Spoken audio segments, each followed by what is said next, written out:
Fitness, fitness, fitness. It's so important to all of us. I know Pratap runs, Charlene goes to the gym, Vicky runs, and Kevin here does CrossFit. I have done a lot more. And I've found the perfect solution for fitness many times. Today, I will talk about my journey and the various truths that I stumbled upon on my way to find this great solution. Undergraduate school. It was a lot of fun. Newfound freedom, new friends, new things to do, and more importantly, new places to go and eat. Sadly, when I wanted to drink coffee, I was asked to run. When I wanted to eat out, I was harshly reminded of the calories in the food.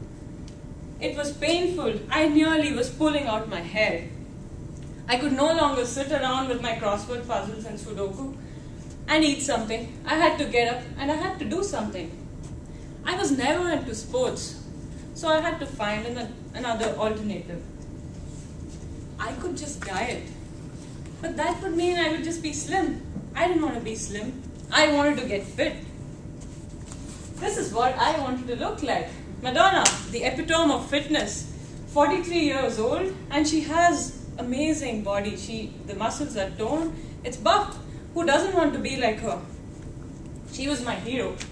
That's it. I knew what I wanted to do. The gym, of course. I went to the gym. I was very dedicated. I would be up at 4:30 a.m. I would walk in half asleep on a lot of days, but I made it. I found a lot of cool people. They were all interested in fitness. We all spoke about diet and fitness. We talked healthy, looked healthy. We spoke only about it. It was so important to us. One of my friends would check the measurements of his bicep every other day. And you know what? It's amazing. He actually found a difference in just over a day. Then something changed.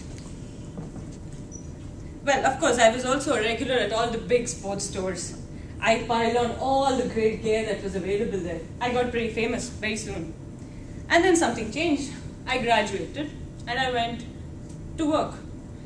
I was very stressed out. There was a lot of work. You can see I was one of the supporting pillars of the company. I was stressed out. There were new priorities, new things to do, meetings, deadlines. I had to impress my boss. Stressed wasn't a choice at all, and Jim wasn't helping me out.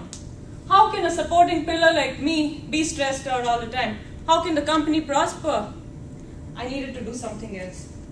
I needed something that would calm me down and not pump up my blood. So, I thought I should look for something else. I was driving to work one day, and there it was, the school. How could I miss this? This is exactly what I should have been doing for the longest time. Yoga. I knew it. This was the perfect solution. Yoga cleared my head. It brought in that inner calm. It made sure I was able to use all the positive energies. It spoke of the energy flows. Life was so peaceful. I was not in a hurry. I didn't have to worry. Of course, this was the easiest way to get into the celebrity club. There was a slight problem though. I used to go there for classes in the evening, and I had to drive quite some distance. I would constantly worry and fret about reaching the place on time. I would be ripping my hair off. So I would go there and sit down for my meditation. But soon I realized I was meditating about things to do after the class. What do I eat? What do I wear to go meet my friends? I realized I had made a big mistake. Yoga was not for me. Like a true visionary, I wanted to do something that was maybe 15, 20 years from where I was. It seemed to attract a lot of older folks. My parents were interested. I said, I will get back to this later. This was it. I was going to move on. I said my goodbye to yoga, and I said I will revisit some other time. I was looking around again. My friend introduced me to this place. It was like a wonderland. I walked in and I was amazed. Guess what it was? Krav Maga. If you haven't heard of this is a contact combat form that is taught to the Israeli army. And civilians like me and you are actually being taught this as self-defense techniques.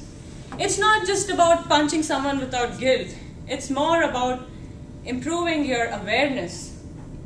how does it harm anyone to actually pick up a few tricks here and there to defend yourself? This was it. I knew this was the perfect solution. The ballistic drills are so awesome. You're punching 300 times in a row.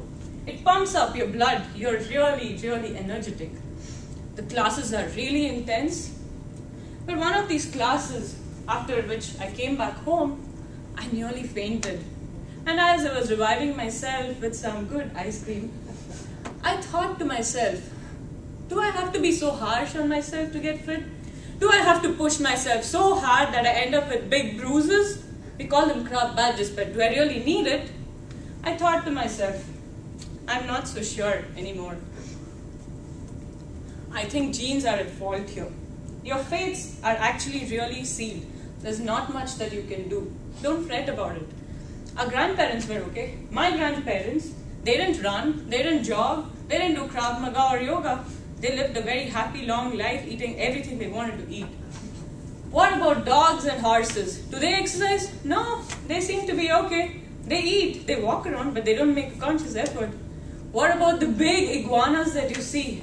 They seem okay. They're basking in the sunlight all the time, eating whenever they want. That's it. Fitness is overrated. I think we should all be eternally optimistic. If the Lord closes the door, He surely opens a window. There are amazing discoveries each day. Maybe tomorrow we will have a pill a day that makes sure we are fit. Maybe somebody will come back tomorrow and tell us BMI is meaningless. Don't worry. All that matters is staying happy, and that's how you stay fit. I'm sure you all realized while the format of my speech was really mine, the content is really all of ours. Toastmasters.